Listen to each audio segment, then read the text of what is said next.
So it's now time to hear our first James Hewes.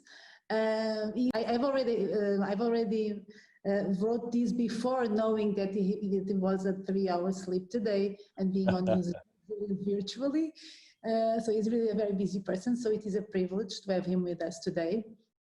Please, to all attendees and speakers, please use the Zoom chat to send in your questions. After his keynote speech, James is going to try to answer as many of them as our time will allow. So just a little bit of James Hewes. He has been the president and CEO of FIPP, the Network for Global Media, since 2017. Before joining FIPP, he was interim CEO of the Art newspaper. His career also involved BBC magazines, where James was publisher and head of international.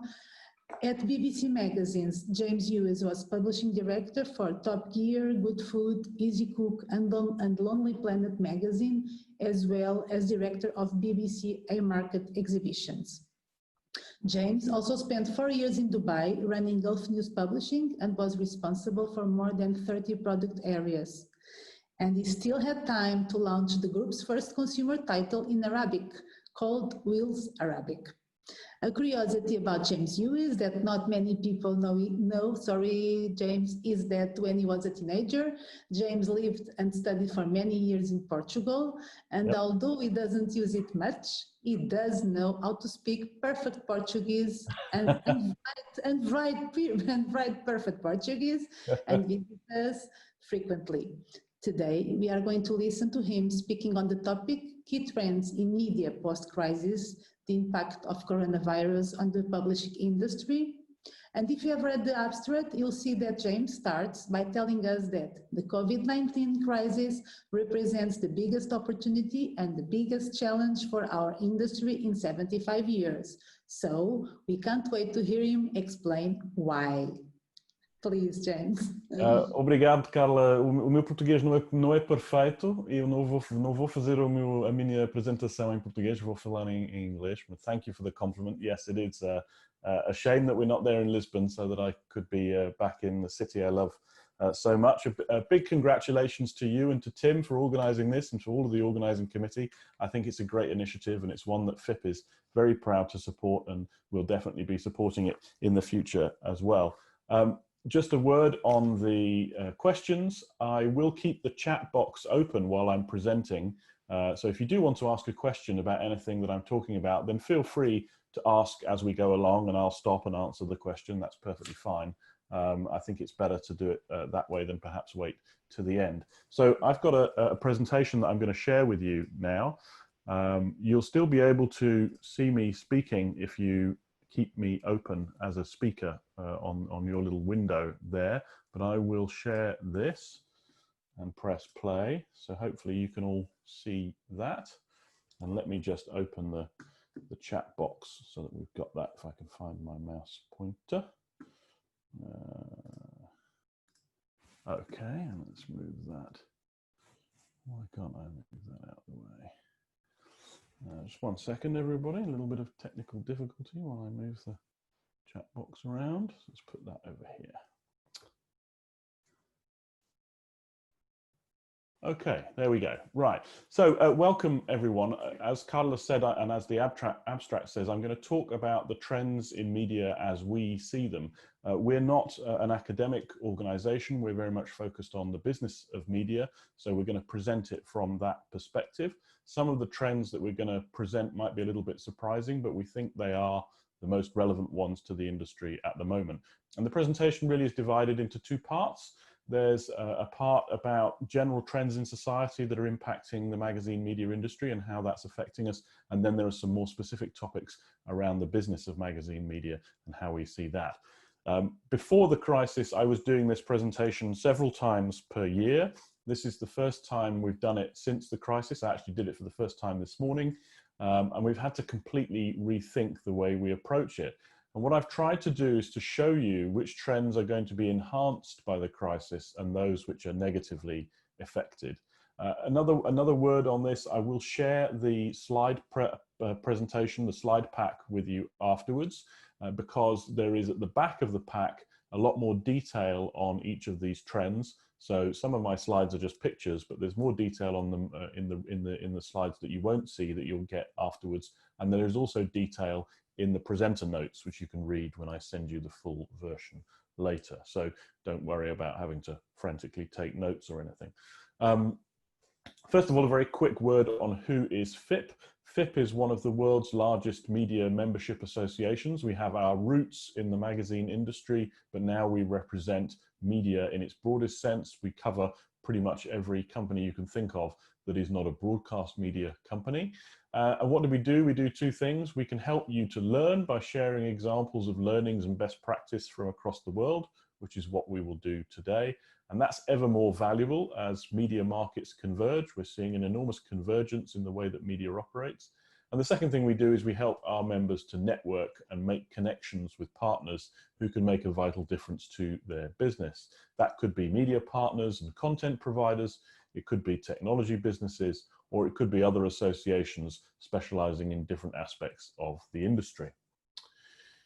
We also have two commercially focused businesses. I won't dwell on these because they're not particularly relevant for today, but we have a consulting arm and a training arm that help businesses to develop new skills and to do business transformation projects.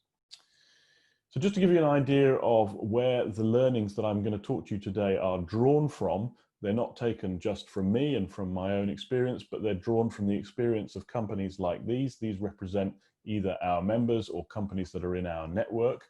And here are some of the brands that they operate, some of which you will have heard of. And I guess the two key things to take from this is that our experience covers not just print, magazine, media brands, we cover digital brands and live events. And the second thing is that we are truly a global organization. We have brands represented from every country in the world almost. We have members everywhere from China to South Africa, from Canada to Japan. So we're able to get that truly global perspective. And most of what you're going to hear today is drawn from the experience of these members and these brands. And of course, any presentation, any trends presentation you're going to see in the next few years is going to have to take account of the impact of the coronavirus crisis. And at times in this presentation, you'll see this graphic, which tells you that this trend that we're talking about has been negatively impacted by coronavirus in some way. There are a number of trends that have been positively impacted, but I've put the little warning symbol against the ones that are negatively impacted, just as a way to highlight those more clearly. So I want to start by looking at the very big picture of how humans think about and deal with change. And this is very important in the context of the industry and where it is right now. This graphic is taken from the website waitbutwhy.com, really interesting website that does a lot of long form journalism on the web. And what they're talking about here is the fact that humans are very bad at predicting the impact of change on humanity. You can see here in this graph, we're there in the blue circle in the middle, and we tend to look backwards and look at the rate of change in the past as a guide to what's going to happen in the future. And of course, that's not true. And it's not true at the moment, in particular with the pace of change in technology and the pace of change in society that we're seeing. So we tend to underestimate what change, the rate of change is going to be like in the future. But also change is not linear. Change moves in S-curves. A new technology will come onto the market, is slowly adopted at first, then suddenly has mass adoption, and then that growth tails off as the market is saturated. Think about smartphones. When smartphones first came onto the market, or iPhones, for example, only a few people had them. Then suddenly lots of people had them. Now pretty much everybody's got them. And there isn't a lot more growth to be had in making smartphones. All there is replacement. Coronavirus is accelerating a great many of these trends. So you can expect to see these S-curves taking less time to reach saturation and thus being grouped more closely together. And we're going to come on to an example of that later on with a technology that we're using right now. And this is not a new phenomenon, nor is it limited to digital technology. Over the last 120 years, there have been multiple examples of technology or new ways of working coming onto the market and following this S-curve pattern. And you can see some of them here, starting on the left-hand side with grid electricity. So mains electricity, which came into being in the early 1900s and then moved obviously to a period of mass adoption, and ending with the current S-curve of smartphones on the right-hand side, which is probably coming to an end as we speak. Nor do all the S-curves follow the same pattern. Look at something like shipping containers. Shipping containers, the standardized shipping container is probably the biggest and most impactful technology of the 20th century, from invention to being everywhere and in widespread use in less than 10 years. I mean, an astonishing rate of adoption in the 1960s and 70s. But why is this important? It's important for us because the question for us as media executives is, what's next? What's the next curve off the right-hand end of the graph? How can we avoid false curves that don't end up with mass adoption? And how can we take advantage of those that do? And that's important because we've been the victims from our own inactivity of some of these changes, and they've caused dramatic changes to our business. So we have to safeguard ourselves against that in the future. And finally, just to show that the rate of change is increasing, here you can see the number of years it took for each of these different products to go from launch or from their first user to their 50 millionth user. And if you look on the left-hand side at the top there, you'll see that it took 68 years from the first commercial airline passenger to the 50 millionth passenger. For the launch of the app Pokemon Go, it took 19 days to go to the 50 millionth user. So there's a great example of how things can suddenly become mainstream very, very quickly. And the current example that I mentioned earlier is this technology we're using now, Zoom. Zoom has seen 350% growth in their corporate customers in the period since lockdown started at the beginning of March. Their share price has gone up 2.5 times since January the 1st. An incredible phenomenon, an incredible rate of growth, and of course similar rates of growth for other digital technology companies that are involved in communication like this. So change can happen very, very quickly, and we have to be very aware of that. So what about media? Where are we now with media? And I think the first critical factor to take into consideration is that the advertising funded print model is pretty much nearly dead in most categories. It was the underpinning of the industry for hundreds of years, certainly 100 years, but now it is coming to an end. And here is the example of US newspapers. You can see here the revenue of US newspapers adjusted for inflation since 1950. And you can see that all of the gains that we have made in that industry in the period from 1950 until about 2000 were wiped out by the impact of the internet in just less than 15 years. So that industry very much should view advertising as a blip. It was a late 20th century blip that delivered a load of money into the industry, but which ultimately was not sustainable and was disrupted by the arrival of a new medium. Now we'll come on to the full coronavirus impact later in the crisis, but you can see here that there has of course been an impact on local news. A great many towns and cities have been left without local news in this crisis as the local paper has stopped printing and will probably never restart, and I'll come on to that a little bit later. And that's on top of a period when large numbers of towns and cities had already lost their local newspaper as a result of the decline in advertising revenue. So what does that mean for media businesses? What's the crucial message that we give out now as a trade association? The crucial message is that if you survive this crisis, and not all of the media companies will survive this crisis, you must have multiple revenue streams. And some of those have to be digital revenue streams. If you rely on only one source of revenue, then your business is at risk. And I can't overemphasize that. It is by far the most important trend in the publishing industry today. We must go from having one or two sources of revenue to 5 or 6. So what are those sources of revenue? What are the kinds of things we should be looking at? Well, every year we produce our annual Innovation in Media World Report, which is a book and an ebook that you can buy from our website, FIPP.com. We produce that with our friends at Innovation Media Consulting, and we've identified at least 13 business models that media companies can adopt to diversify their revenue, all of which have been adopted, but to some extent, by magazine companies across the world. And a good example of the impact of the crisis is that at least 6 of these have been negatively impacted by the coronavirus crisis. So it's never been easier to demonstrate the importance of having multiple revenue streams. I'm not going to run through what they all are, but if you look at the ones on that list, you can see that things like events and ad-funded businesses, but also being an investor in other people's businesses, tapping into nostalgia, being a brand licensor where you've got products going into retail stores, all of those things have been negatively impacted by the coronavirus crisis. Now, this of course then has led in turn to a shift in focus towards those models that have not been affected or have been positively impacted by corona, and I'll come on to one of those later on. So we can identify some very broad trends in the time of coronavirus.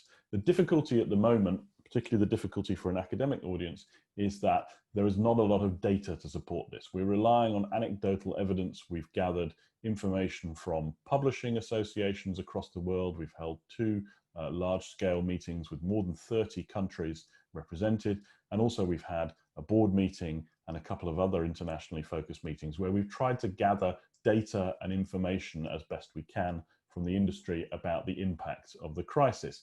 We've also relied on secondary sources and reporting that's been out there in the press about what's happening in specific companies. And from all of those things, we've pulled together a rough conclusion.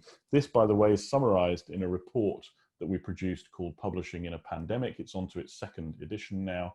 It's free to download from our website, and it contains the aggregated set of information that we've gathered on the impact of coronavirus on the magazine industry so far. So if you're interested, please do go to the website and download that report. You'll find a lot of the underlying information in there. But what can we summarize? We can summarize that print and digital advertising, not just print, has declined by anything from 50 to 100%.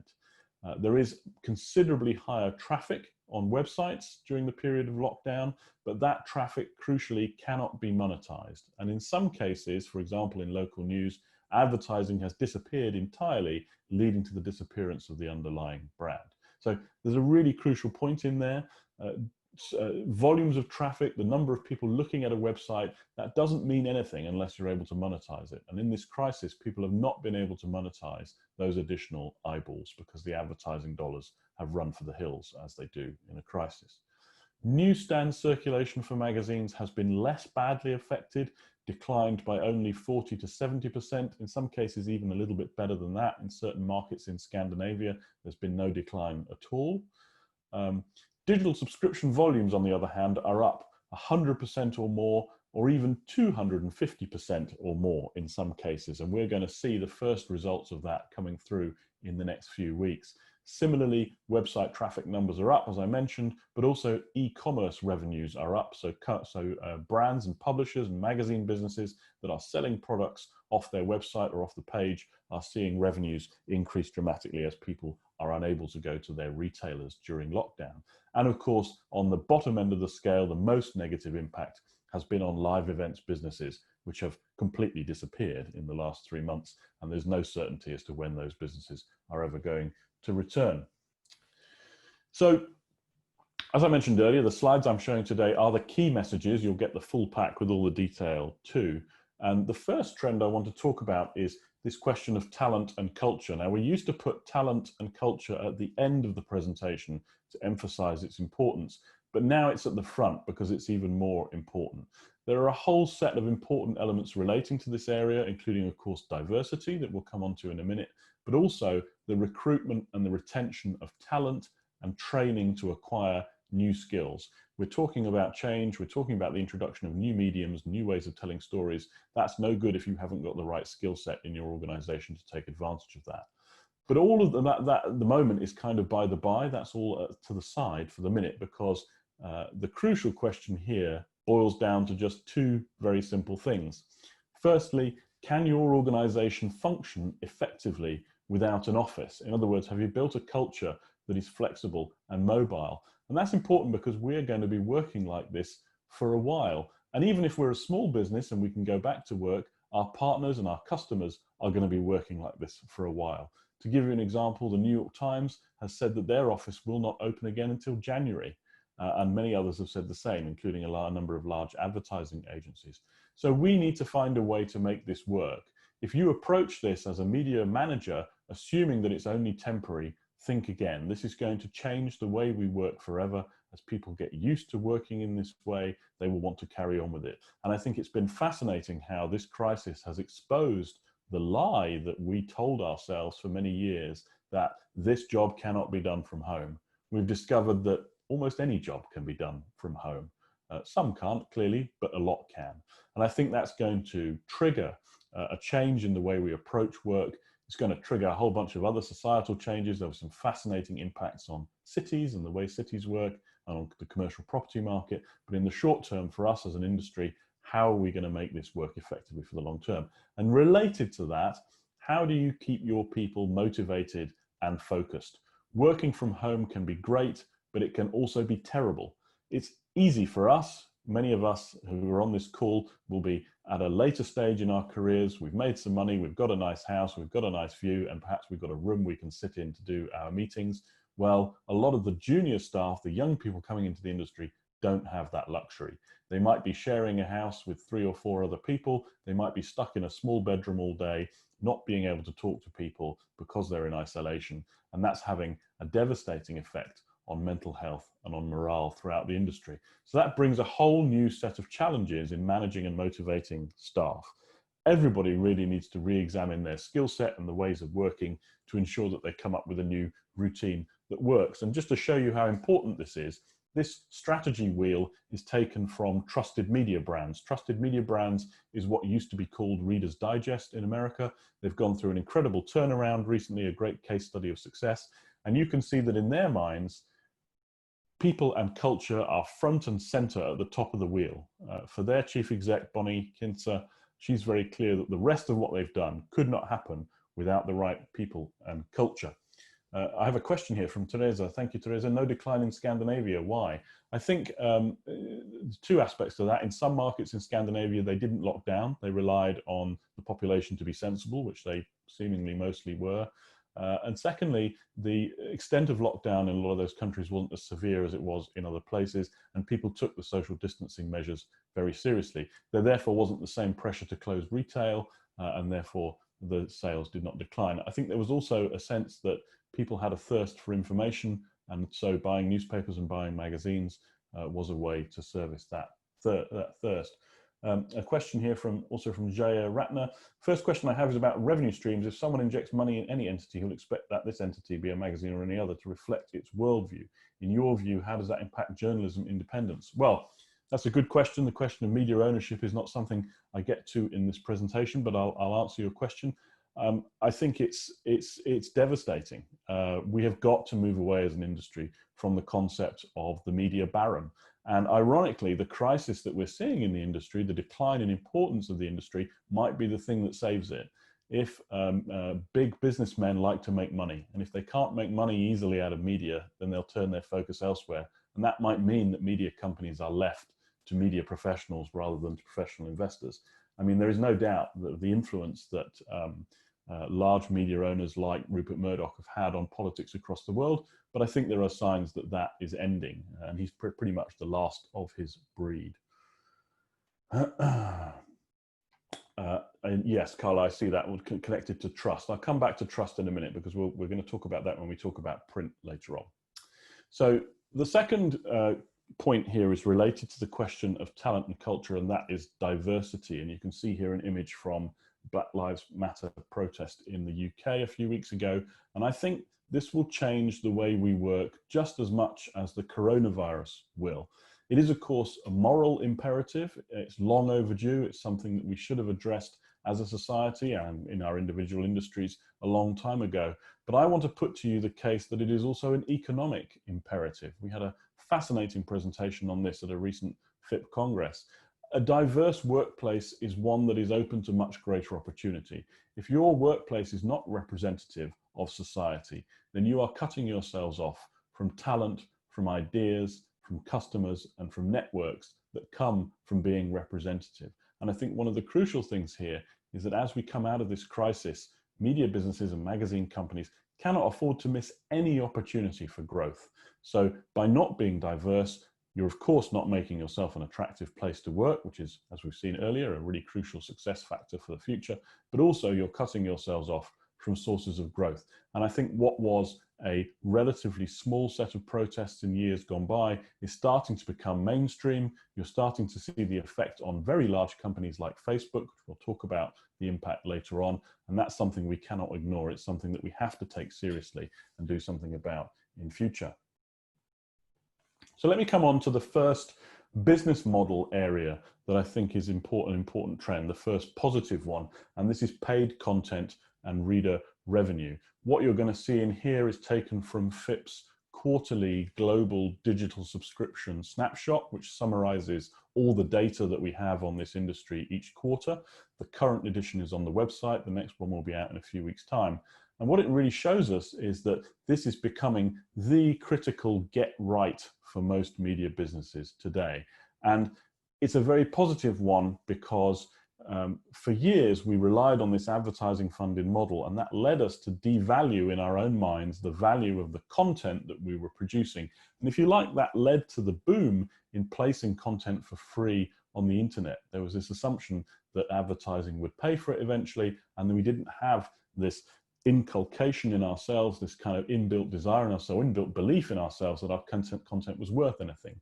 Now, of course, as the old saying goes, if you don't believe something is worth anything, then neither will the person you're asking to pay for it. And that's been the case for the last 15 years. But we're starting to see signs of change, and that change has been led by the New York Times. They were a pioneer. They launched their paywall in 2011. 8 years later, they've reached 9 years later, they've reached 5 million subscribers. They've added 500,000 subscribers this year alone. They've got a lot more growth in the pipeline to come from coronavirus. This doesn't take into account the effect of coronavirus. And you can see on that list a whole bunch of highly respected brands that are making considerable amounts of money and have very large volumes in paywall. I'm not going to go into this list in too much detail. You can look at it afterwards, but I would pick out two things. The first thing is that this is a global phenomenon. When you look at the entire list, you will find examples in every market you can think of paywall businesses working successfully. The second thing that I would highlight is the difference between brands that are predominantly aimed at a business community versus general consumers.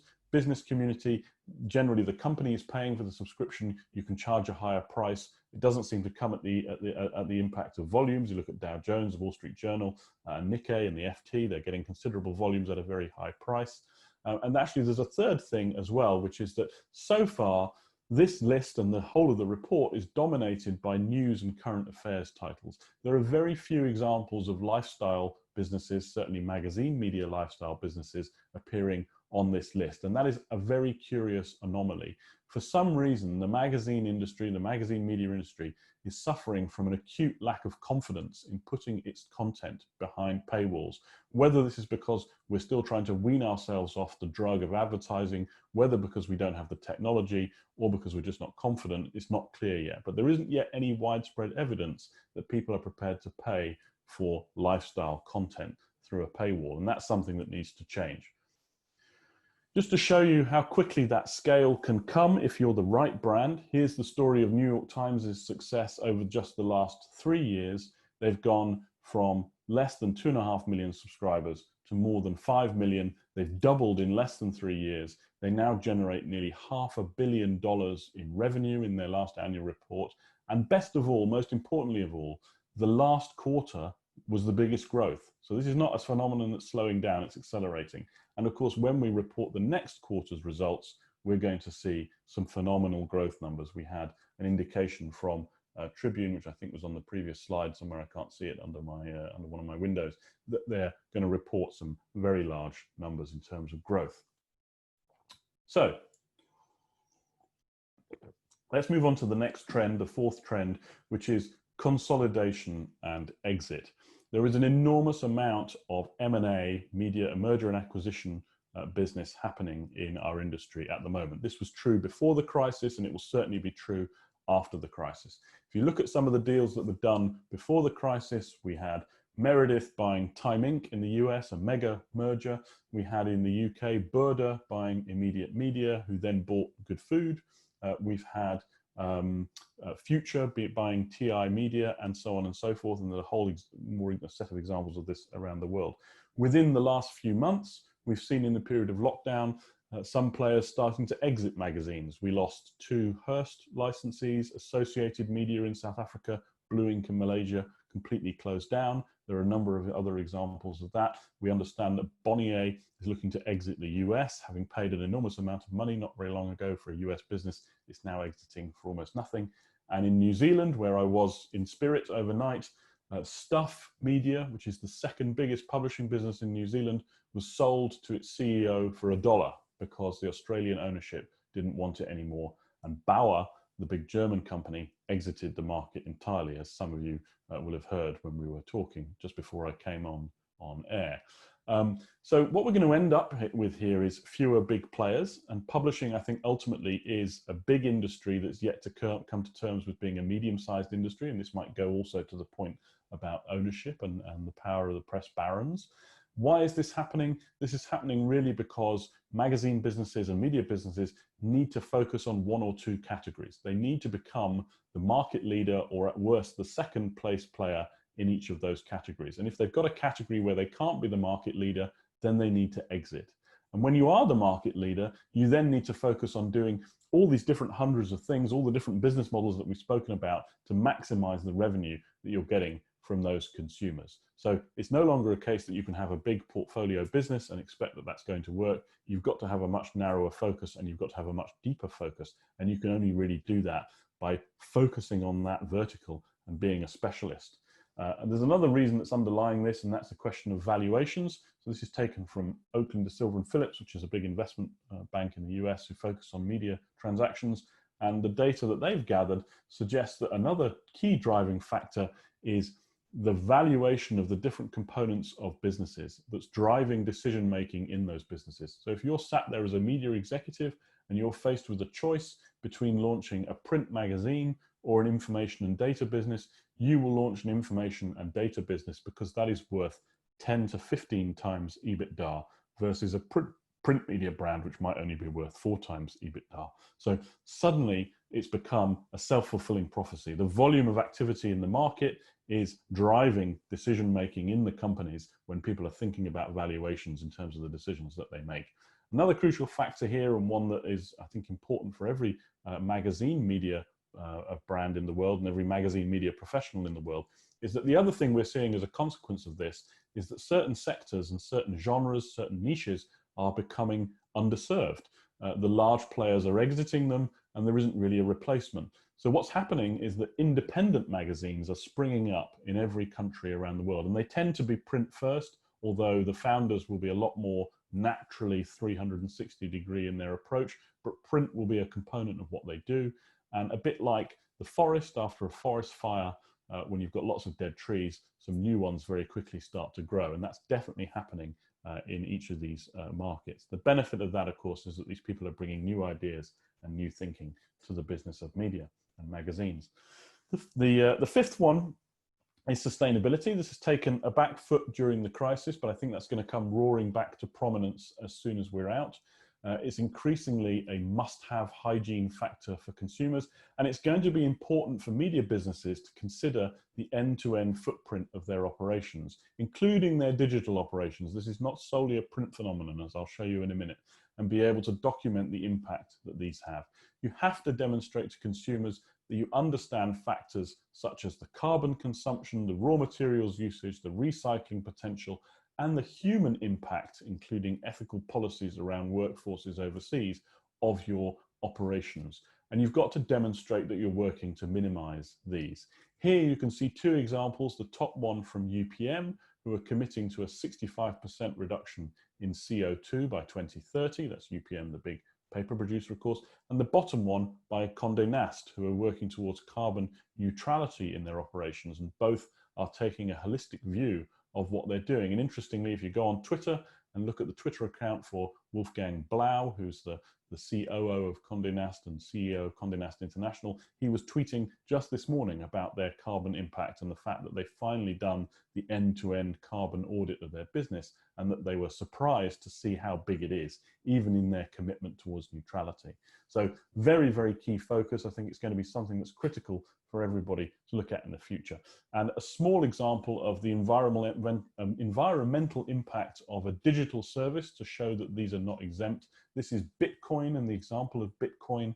Bitcoin consumes as much carbon as the country of New Zealand and as much power as the country of Chile. So when somebody comes along and says, oh, it's fine, my digital services are all in the cloud and I'm using software as a service, that has a carbon impact as well. And the carbon impact of those cloud services and streaming services are just as important to consider as traditional physical ones where the carbon footprint is obvious. So sustainability, a very important trend.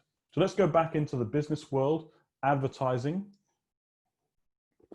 And advertising is really a tale of two graphs. The first one here is from the annual PricewaterhouseCoopers Global Entertainment and Media Outlook. They make the point that this excludes the coronavirus impact. And that basically shows, I'm going to take it as read, by the way, that everybody knows that digital advertising is the biggest component of the market now in pretty much every market around the world. All the other sectors are getting smaller and smaller. And this shows how digital formats are going to dominate growth for the next 5 years. The traditional formats of linear TV, newspapers and consumer magazines, those are going to continue to decline, and all the growth in the market is going to come from digital. So if you're sat there in an ad-funded business, of course your attention focuses on digital, but then you run up against this problem, which is the second graph. And as we dig deeper into digital advertising, this graph from eMarketer really sums up the problem. The big blue blocks at the bottom there are Google, Facebook, and Amazon, and they represent their market shares. The smaller blue blocks are a few other smaller businesses, Microsoft, Yahoo, and Twitter. Seems strange to describe Microsoft as a small business, but in this context, they are. And between them, those companies, those 6 companies, with maybe 1 or 2 others, Verizon and various other people, they control 75% of the digital advertising market, and their dominance is growing. Every new dollar that comes into the market, about 85 cents of that dollar is going to the first 3 companies. So that means that in the long run, without regulation, we can expect them to control about 85% of the market. What does that mean for a magazine media company? It means if you're a publisher, if you rely on digital ads, you are competing for the remaining 15%, that little tiny white sliver at the top of the graph. And you're competing against every other media business in the world for that money. Disney, the New York Times, Hearst, Condé Nast, you name it, everyone. In other words, you're trying to be a big fish in a pond that's got some sharks in it, but has also got the Loch Ness Monster still living in it as well. So it's not a sustainable proposition in the long term. And that, we've seen on that slide the power of GAFA, Google, Amazon, Facebook, and Apple, to control the advertising market. But this graph shows that 2 of them, Google and Facebook, also control the market for eyeballs. They control content distribution. Something like 70% of all web traffic in the Western world is sourced from these 2, meaning that they basically act as gatekeepers for our brands and our content. Now, this is obviously a very worrying situation when you've got companies, 2 or 3 companies, that basically dominate the entirety of the digital media landscape. The good news is that there are signs that the power of these technology giants will be ever more closely regulated in the future.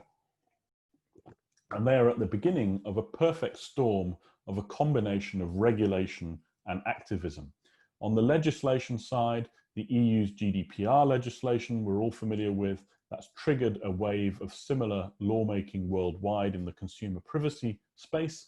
You can expect to see a US federal privacy law under a future administration. That's already under consideration. There is, of course, the California privacy law, and there are many similar examples in other countries. But also the EU copyright directive is starting to have an impact on Google's businesses, with courts across Europe falling down on the side of content owners in any dispute. Also in Australia, the Australian competition authorities seem determined to end Google's dominance of the digital advertising market.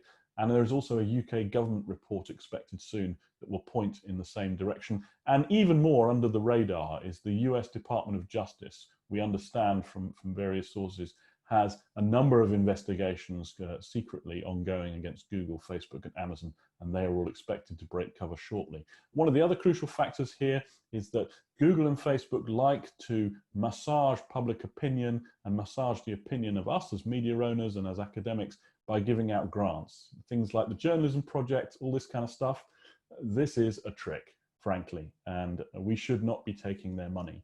It is not right that they give us a few pennies in return for the billions of dollars that they've extracted for our industry and for the content that they use for free every day of the year. So there's a real danger there that we allow ourselves to be blinded by the few millions of dollars that they dangle in front of us and forget about the billions of dollars that they've taken away. The copyright directive in Europe, there is work going on at the moment to get compensation from Google as a result of that. That's going to be a collective effort from publishers in Europe, and that's focused on getting multi-billion-dollar settlements rather than million-dollar settlements. But it might be on the activism side that they see the most impact, particularly Facebook. Their ongoing abdication of their responsibility to moderate the content they publish is finally being challenged. The Stop Hate for Profit campaign, which grew out of the Black Lives Matter protests, is gaining real momentum. And we've seen big brands like Unilever and Coca-Cola pausing their advertising on social media, in some cases for the rest of the year. And I guess there's three things to watch there. The first is, will more brands join this, particularly the SMEs, the lifeblood of Facebook's advertising? Is Facebook going to respond in a meaningful way instead of the ham-fisted platitudes that we've seen so far? And the third thing is this going to trigger some kind of legislative action on the part of governments around the world? It's difficult to say what the long-term impact would be. The ideal scenario would be an enforced breakup of these businesses into their component parts. It is not right, for example, that Facebook dominates the social media market, but is also the world's largest telecommunications company, because WhatsApp is the world's largest telecoms business, and they own that as well, and their ownership of Instagram. But I think their power will be more limited than it is now. And I do subscribe to Scott Galloway's view, Scott Galloway, the professor at NYU, who says that that breakup will happen either as a result of legislation or as a result of economic pressure when shareholders realize that there's more value in these businesses as separate components.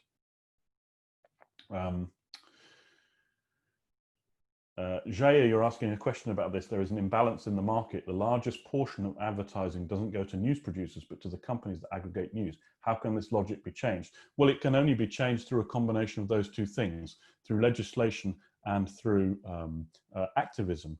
What can we do to support that as an industry? When it comes to legislation, you have to contribute to associations that make a difference to legislation. So in Europe, there is a body called NPAR and EMA, which lobbies on behalf of the newspaper and magazine industry with the EU. You can support that through your local national association. So in Portugal, you have the National Press Association, who are contributors to EMA. In the UK, we have the PPA. And in the US, there is the MPA, the Magazine Publishers of America, whose only job at the moment is to lobby the US government. So that's the lobbying side. On the activism side, you have to support these campaigns. You cannot stand back and be passive. We're not passive observers in this. We have a stake in the game, and we have to play a role in it. I think also it's crucial that we hold our nerve and we don't take the money that is offered to us. We at FIPP do not take sponsorship from Facebook. We would certainly think very carefully about taking any sponsorship from Google. We probably wouldn't take that either, because we don't think it's right. These companies do not represent a net positive impact on our industry. They are a net negative impact on our industry. So let's move on to print, and probably the most important slide for those of you who are really focused on the magazine bit of magazine media. And I think there's a really crucial thing here, which is that despite the difficult situation that print finds itself in during this crisis, there were signs before the crisis that print was beginning to find its place in the marketing mix. And I would highlight three trends. I've talked about the rise of independent magazines earlier, so I won't mention that, but three other trends that I think are important. The first is the fascinating case study of brands who have strong journalism and original content, or have an original offering, that refuse to embrace digital. And providing you've got that unique, strong, quality voice, this can be a successful approach. There are brands like The Week and Private Eye and Monocle that refuse to put their content on the internet. In the case of Private Eye, have always refused to put their content on the internet, and they have seen their sales figures continue to go up and up, because the print medium is the only way you can get access to that journalism. And I think that's a very important point. We gave away so much by putting our content out there for free on the internet in the early days. The second is the power of nostalgia and aggregation. mining the archive to provide enhanced value print packages, creating things like bookazines that are focused on single issues that give the consumer a much deeper and longer read, don't cost very much to produce, and have a higher cover price. And finally, I think the absolute key trend, 15 minutes to go, yes, I see that, no problem. The key trend is the repositioning of print as a luxury product. And this is absolutely vital. This is already a long-standing tradition for some brands, such as Vogue, and it's now being embraced by others. It's slow, but I think you can see this accelerate, and that has 4 key features. Reduced frequency, so fewer issues per year, dramatically improved production values, higher pagination, so more content and more value, and significantly higher cover price. The days of publishing magazines for €1 and selling 1 million of them at the kiosk are going, if not gone. Print is going to become a product that lingers in the home, that has some luxury appeal and has some quality associated with it. And I think that's absolutely a positive thing. We talked earlier, we had a question earlier about trust. And this is one of print's absolute key selling points. And it's a selling point that we as an industry do not emphasize enough. It's never been more relevant than now. In an era of fake news, we can't afford to ignore it. Study after study, this one is taken from Edelman's Trust Barometer last year, shows that traditional media is consistently trusted more than social media, in this case, almost twice as much as social media by consumers. Tim, you're asking a question. Monocle is a very interesting example, but it's surrounded itself with digital extensions such as its radio station. That's right, and I think the key word there is extensions. So what they're doing is they're creating, we're going to come on to this in a minute, new content for new platforms. What they're not doing is repurposing the magazine content and putting it on the digital platform, and that's an absolutely crucial success factor. We're not saying by any means that somebody should focus only on print, but that they should be aware that their print journalism is unique to that platform. And that brings us on very nicely, thank you Tim, that was almost planned, to platform focused content. And you can see some examples of new platforms here. We're ultimately all in the content business. We want to look at the power of platform focused content. And really there are 2 things to consider. Well, there's one overriding consideration and 2 questions you have to ask yourselves. The one overriding consideration is that study after study shows that you have to create bespoke content for each platform, that repurposing doesn't work as well. You get higher levels of engagement, you get higher levels of response if that content is dedicated to that platform. The consumer seems to know. The 2 questions you have to ask yourselves are, the first one is, how am I going to transact with a consumer through these new platforms? We in the media in particular, we love shiny new things, and something new comes along and we all rush to it and we do stuff. And then we sit there and go, damn, how am I actually going to get somebody to pay for this? Good example, Snapchat. Everybody spent a fortune on Snapchat. Everybody spent a fortune also, by the way, on digital video, the instigation of Facebook and YouTube. We didn't make any money out of that, and it actually didn't deliver very much for our brands. So The Economist is very good at this. The Economist won't go onto a new platform unless they think they can sell a digital subscription through it. If they can't, then they won't. And secondly, how am I going to create content that is bespoke for that platform? There's 2 big areas of content focus at the moment. That's audio and video. In audio, the rise of smart speakers, these little devices from Amazon and Google and others sitting on your desk, are the focus of everyone's attention. How do you deliver content? How do you retain brand loyalty? How do you build the skills in-house to do that? Going back to our culture and training point. And related to that, the crisis has seen the boom in podcasting continue to grow. It's a great way to connect with audiences on a regular basis. It's now starting to become easier to monetize. We did a big report on this recently, which shows you all the ways you can monetize your podcasting. And this is something that I think is very important. And then finally, video, which has been boom and bust. Video can be great for consumers, but you must think about monetization and don't rely on the big platforms. We talked at the beginning about S-curves and waves of change, and smart speakers could be the next S-curve, or voice-delivered services could be the next S-curve. The current data suggests that the number of devices in use is heading in that direction, and the number of skills, in other words, the voice products that sit on them, is also heading in the same direction. So Amazon Echo and its type and its like are probably the next big S-curve. So a couple of quick ones to finish with, pretty much on time. The first one is AI, that wonderful buzzword that everybody uses. A lot of people use it without really understanding what it is. It's expected by everyone in our industry to have the largest impact on us as compared to other industries. So this is people who are responding from within the industry on the predicted impact. What are the areas that it's going to be used for? Well, this is already starting. Basic routine journalism. So a lot of the news agencies and press associations are now starting to use AI to write basic news reports. If there's been a traffic accident, you just put the facts in and the AI will write the report. And I think you'll see more of that. Marketing and user journey automation is very crucial in the field of paywalls, that AI is used to deliver a custom journey for the user. Translation, we're starting to see some really fascinating stuff in real-time translation, including real-time translation in voice. Just think about how transformative that could be for the world if we can understand one another perfectly for the first time. And content recommendation and editing homepages. In other words, putting content in front of the user that they want to see. When Amazon took over the Washington Post, the CTO of Amazon said to the Washington Post team, "Why the hell does your homepage always show me sport? I don't care about sport. Why isn't it showing me only the news that I want to see?" And of course, they couldn't answer. And now they're moving towards a position where content is personalized and customized based on your experience in the past and your using of that, your history with that website in the past. We need to monitor this very carefully as an industry. It's not something we should invest in necessarily ourselves, but be ready to adopt the software as a service tools as they become available. And that links nicely to our last one, which is technology. Technology is a critical success factor for media businesses, but there is a divide emerging. On the one side, larger media businesses, you can see the example here of Axel Springer, who fall into this camp, want to own the technology tools, mainly so that they can control the development path, but also to monetize technology by selling this to other businesses.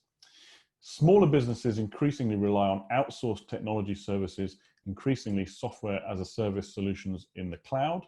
You need to decide which side you fall on and be rigorous in your pursuit of the best options. Don't allow corporate IT departments to hold you back.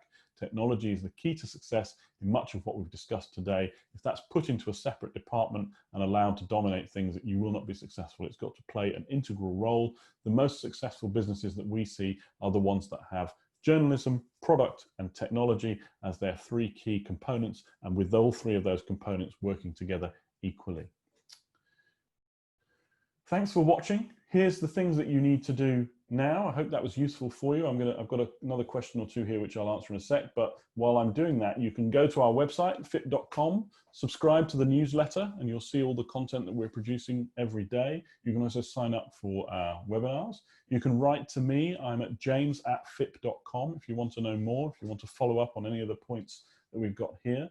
You can follow us on Twitter @FippWorld and @FippCEO, and look out, of course, for the copy of these slides and ask me for any questions. Two other things, because we've got an academic audience primarily here. The first is that we've launched our FIPP Rising Stars in Media Awards for 2020, and this for the first time has a student category open. So if you've got students or teams of students who are deserving of entry into the Rising Stars Awards, then please do go to the website and have a look at that. I would encourage you to enter. And the second is that we are offering free entry for academic individuals to the Congress, the FIPP Congress, which is coming up in September, a month long of talks and webinars based around magazine and magazine media. So that's free for you and your colleagues and your students. Please look at fippcongress.com and mention that you are a Mapping the Magazine delegate or attendee, and you will get free access. So there we go. Thank you very much. Questions here from the audience. We've got one from Carla, thank you. What works better online for magazines, video or very good photos? And what about the duration of the videos? Well, video is absolutely the best for engagement. I mean, it does deliver enormous levels of engagement, but the issue is not really engagement.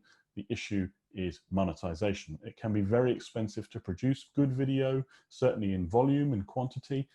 So you have to balance that against what you're going to get in return. If video is a crucial component of your digital subscription offering, then that's probably a very good use of your time and money. If it's just something you think you're going to sell advertising against, well, you only have to look at the CTMs that you get on YouTube to know that that's not really a business that you're going to make a lot of money out of. And then a question, and duration of videos, Carla. Well, I think that depends on the platform. It depends on the consumer expectation. Anything from 15 seconds on social media to 45 minutes to an hour or even longer on other platforms. It depends really on what the user is expecting. You have to be conscious of the platform and in line with the norms of that platform. If somebody's sitting on your website looking at a video, they're probably prepared to look at a longer one than on social media. Tim Holmes has got a question. Re your point about changing modes of work and the need to keep teams motivated. Do you think that we as journalism educators should be teaching personal resilience? I think it's a really good question. I think there's two things there probably. The first is that in the business world, we probably need to have more focus for the next few years on psychology and related disciplines to understand how people's mindsets are changing and what their mood is going to be like when they're sat at home for a long time. And certainly in the academic world, when we're talking about teaching journalists or teaching media professionals, I think having an understanding of the way media businesses are going to work in the future and what that might mean for their roles is going to be really important. So yes, I think that probably is a crucial success factor. I think it's very hard to come into the workplace at the moment. I really sympathize with students who might be coming into the workplace for the first time this year. There's no onboarding process. There's no sense of office community. There's no easing yourself into the world of work. So yes, perhaps academia and the institutions like universities can bridge that gap a little bit and help people understand what working from home means and what being personally resilient actually entails. So I think that's it for me. I'll stop screen sharing.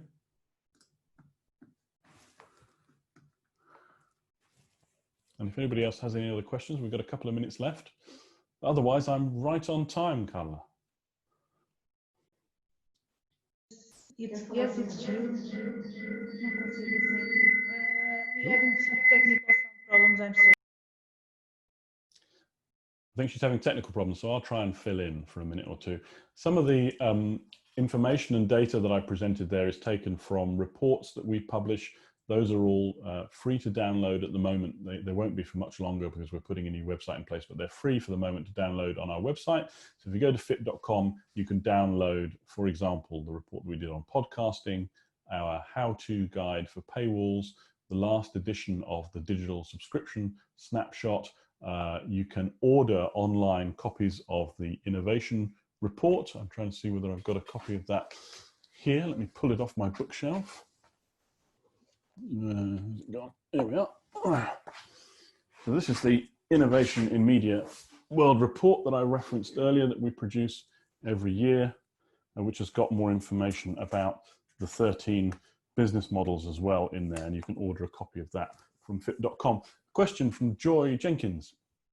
Do you collect data on local magazines? We don't collect. I presume you mean magazines that that are interested in local markets or towns or cities. We don't, but a number of our National Association members will have that data. So if there's a specific market or set of markets that you're interested in, drop me a line and I can introduce you to the people in the associations that might be able to help you with that query. We had seen pre-crisis that locally focused magazines were doing relatively okay, that actually that connection to the local community was working in their favor. But I think in the last few months, local advertising has been the one area that's completely vanished. And most of those local magazines were funded by local advertising, and therefore they've probably completely disappeared. So, you're welcome, Joy. Well, Carla's still having difficulties, so let me see what else I can do. Maybe I can show you a card trick. I'm going to apologize for all the echo, because the problem is that one. But of course, we have to end and go to the break. Sorry for disturbing. We are going to keep. I'm going to try to speak very loudly. Carla, I've had that problem before as well, and it was when I had two Zooms open at the same time. Oh, okay, but it's not that the problem. I have to Zoom, but it's the problem with never mind. Just like to tell you, first of all, thank you, James. It was a very interesting keynote. Let me see if I can start the video too. Now I'm going to fail.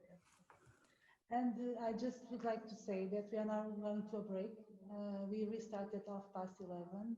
The session is going to be open, and you can use the disposable chat that Carolina is going to put on the chat to use, and you can also ask for breakout rooms to do private meetings, okay? Sorry for these sound problems. Carolina has already put the link for the disposable chat to keep chatting, okay?